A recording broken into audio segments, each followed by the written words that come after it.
Hello বন্ধুরা, চলে এলাম আরও একটা মিনি ব্লগ নিয়ে। তো আজকে হচ্ছে রাখি। তোমরা ব্লগটা অবশ্য দুদিন পর দেখতে পাচ্ছ। আর দেখতেই পাচ্ছ এখানে আমি জামা কাপড় রেডি করে রেখেছি আর কিছু জামা কাপড় ভরবো।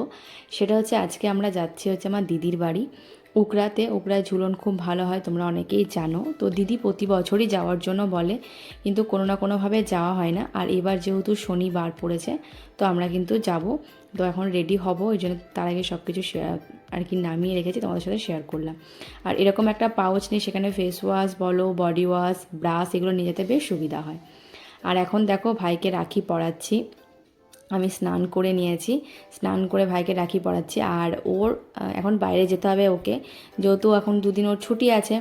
তো ওর জন্য বলছে তাড়াতাড়ি করে আমাকে পরিয়ে দে। তো যাই হোক, ভাইকে তাড়াতাড়ি করে পরিয়েও দিলাম। আর আমরাও যেহেতু বেরোবো ওর জন্য, তো একটু রাখি পরিয়ে চকলেট খাইয়ে দিলাম। আর ভাইয়ের জন্য এই টি শার্টটা নিয়েছি। আর ভাই জানো তো ইন্টার্নশিপ করছে, তো ও প্রথমবার স্যালারি পেয়েছে।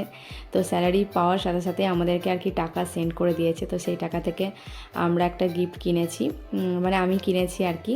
আর বোনেরটা কিনেছে। তো আমি যেটা নিয়েছি সেটা তোমাদের সাথে পরে শেয়ার করব। আর ভাই টি শার্টটা কেমন আছে অবশ্যই জানিও, কালারটা কিন্তু বেশ সুন্দর। আর দেখো আমি রেডি হয়ে গেছি, এখন বসে আছি আর এরপর বেরিয়ে পড়বো। আর আজকে যেহেতু রাখি, মিষ্টির দোকানে কিন্তু মারাত্মক ভিড় ছিল, মানে দেখেই বুঝতে পারছো যে কতটা ভিড় আছে।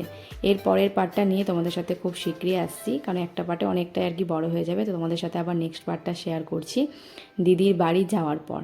তো আজকের এই মিনি ব্লগটা এতটা পর্যন্ত। যদি ভালো লেগে থাকে বন্ধুরা, অবশ্যই একটা লাইক করে দিও।